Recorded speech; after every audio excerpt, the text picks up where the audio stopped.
আজকে আমরা সিম্পল সেন্টেন্সে জয়েনিং করার আরও 3টে নিয়ম জানব। প্রথমটা, we must learn English grammar, it is certain. কোনো বাক্যে সার্টেন, শিওর, ডেফিনেট, ইউজুয়াল এগুলো থাকলে হবে অ্যাডভার্বিয়াল দিয়ে joining. Certain, sure, usual, definite এগুলো থাকলে হবে অ্যাডভার্বিয়াল দিয়ে জয়েনিং। কিভাবে হবে? We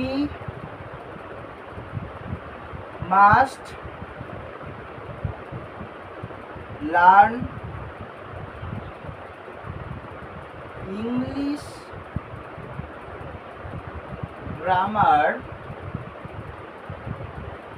we must learn English grammar certainly। বা এই certainly প্রথমে দিলে হবে, তাহলে certainly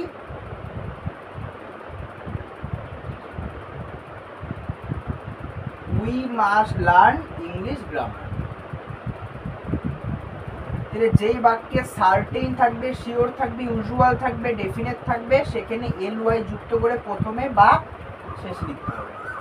he will win the trophy, it is definite.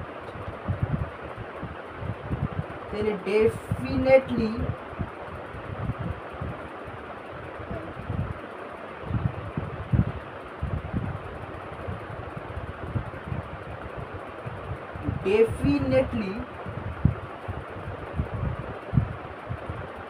he will win the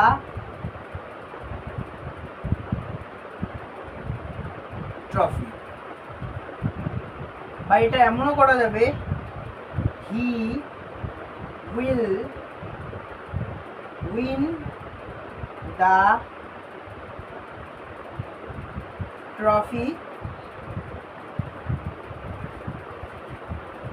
definitely।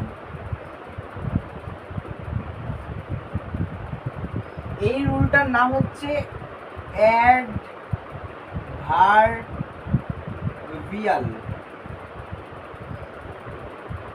এখন দ্বিতীয় নিয়ম বলছে, she heard the bad news, she fainted। she heard সে খবর পেয়েছিল, সে একটি খারাপ খবর শুনেছিল, সে অজ্ঞান হয়ে পড়েছিল। প্রথমে খারাপ খবর শুনেছিল, তারপর অজ্ঞান হয়েছিল। এটা হচ্ছে প্রেপোজিশনাল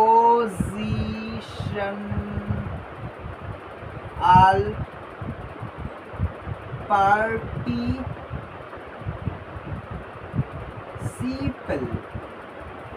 এটা হচ্ছে প্রেপোজিশনাল পার্টিসিপল। পার্টিসিপল মানে আমরা জানি ভার্বের প্রথম ফর্মের সাথে আইএনজি যুক্ত করা। তাহলে এই যে ভার্বের প্রথম ফর্ম, এর সাথে আইএনজি।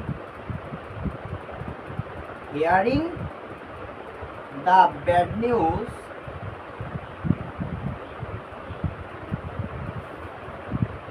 she fainted। কিন্তু এই নিয়মটার নাম হচ্ছে প্রেপোজিশনাল পার্টিসিপল। তার আগে একটা প্রেপোজিশন বসাতে হবে। তাহলে হবে on hearing the bad news she fainted. তুমি যদি এই অনটা বাদ দিয়ে hearing the bad news she fainted করো, তাহলে খালি পার্টিসিপল, তাহলে প্রেজেন্ট পার্টিসিপল দিয়ে জয়েনিং হবে। আর যদি তোমাকে বাক্যে বলে দেয় প্রেপোজিশনাল পার্টিসিপল দিয়ে জয়েনিং করতে হবে, তাহলে অন দিয়ে করতে হবে, on hearing the bad news she fainted. এখন আরেকটা রুল লিখি,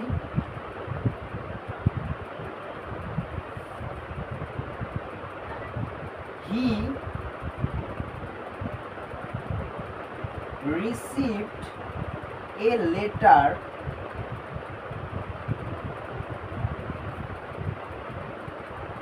he burst into tears।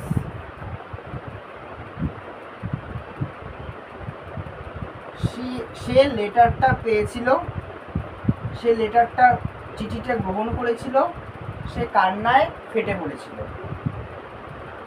তাহলে ভার্বের প্রথম ফর্ম, এই যে ভার্ব ওর প্রথম ফর্ম হচ্ছে receive, RECEIVED। IVE receiving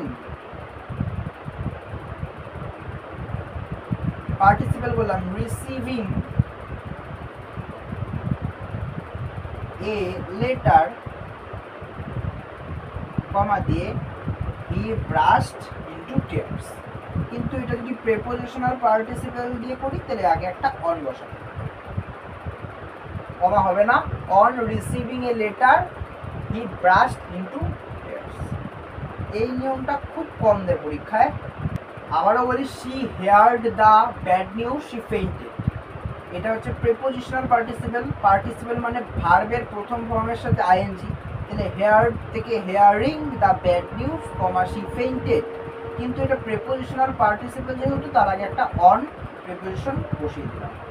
she received a letter he brushed into tears. Receiving a letter she brushed into tears. এটা প্রেপোজিশনাল পার্টিসিপল যেহেতু তার জন্য অন বসালাম। এই নিয়মটা খুবই কম আসে। এই নিয়মের এই এক্সাম্পলগুলা খুব আসে। এই নিয়মের এই দুটো এক্সাম্পল খুব আসে।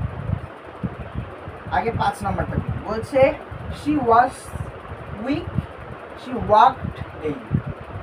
সে দুর্বল, সে প্রতিদিন হাঁটে। আচ্ছা, সে দুর্বল হওয়ার সত্ত্বেও সে প্রতিদিন হাঁটে, মানে একটা বিপরীত ধর্মী। সে দুর্বল কিন্তু সে প্রতিদিন হাঁটে, তার মানে একটা কন্ট্রাডিক্টরি আইডিয়া আছে। She was weak she walk daily. সে দুর্বল হওয়া সত্ত্বেও সে প্রতিদিন হাঁটে।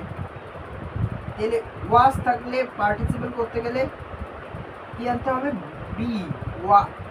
M is are was were হচ্ছে বি ভার্ব, তার সাথে পার্টিসিপলের ING. Being weak he walked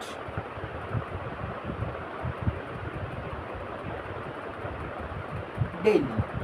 এটা যেহেতু প্রেপোজিশনাল পার্টিসিপল তার জন্য এটা ইনস্পাইট অফ। এই যে অফ প্রেপোজিশন, এই যে পার্টিসিপল হলো prepositional participle. She was weak she walk daily. সে দুর্বল হওয়া সত্ত্বেও সে ডেইলি হাঁটে। তাহলে সত্ত্বেও বোঝাচ্ছে একটা কন্ট্রাডিক্টরি আইডিয়া আছে, তার জন্য ওয়াজ বি ভার্ব, তার জন্য ING. Being weak comma she walk daily.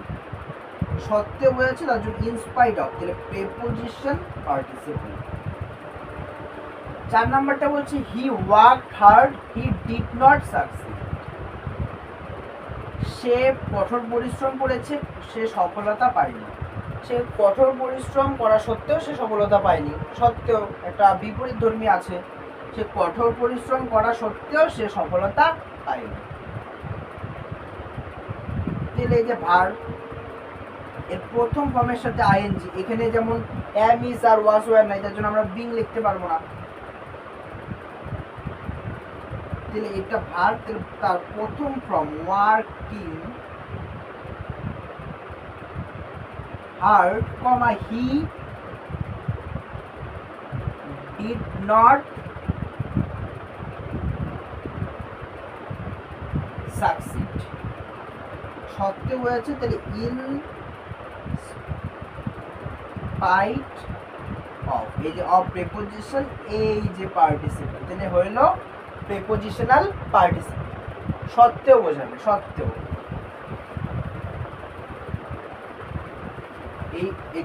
এই নিয়মটার নাম ছিল প্রেপোজিশনাল পার্টিসিপল। আর লাস্ট রুল হবে হচ্ছে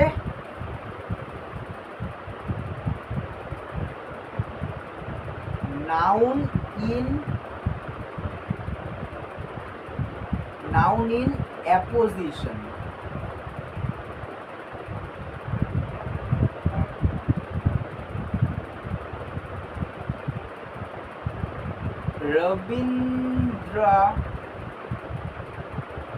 Rabindranath was a great poet. He wrote Gitanjali.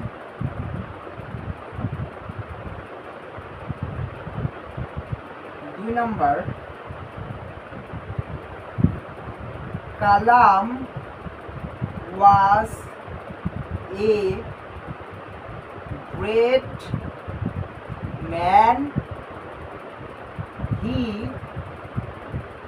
lived Rameswaram.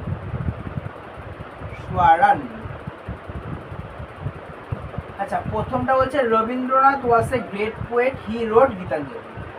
তাহলে এখানে রবীন্দ্রনাথ যে, সেই তো গ্রেট পোয়েট। রবীন্দ্রনাথ আর এ গ্রেট পোয়েট একই লোক, তার এই দুইটাকে পাশাপাশি আসতে বাধা দিচ্ছে এই ওয়াজটা। তাহলে এই ওয়াজটা উঠে দিতে হবে। তাহলে লিখতে হবে রবীন্দ্রনাথ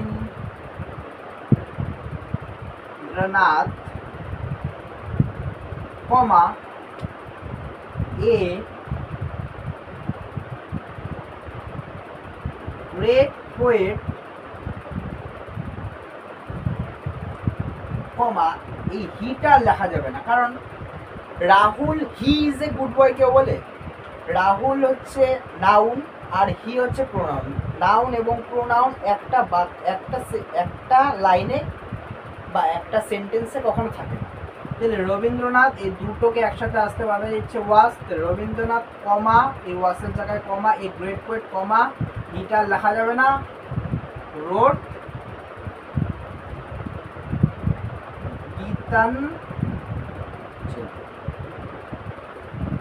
দ্বিতীয়টা কি বলছে? Kalam was a great man, he lived Rameswaram. যে কালাম, সেই হচ্ছে গ্রেট ম্যান। তাহলে এই দুটাকে পাশাপাশি আসতে বাধা দিচ্ছে এই ওয়াজ। তাহলে কালাম ওয়াজের জায়গায় কমা, এ গ্রেট ম্যান, এই হিটা উঠে যাবে, লিভড রামেশ্বরম।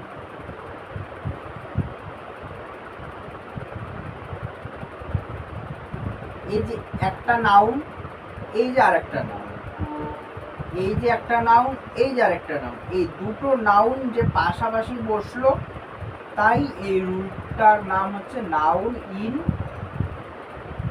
অ্যাপোজিশন।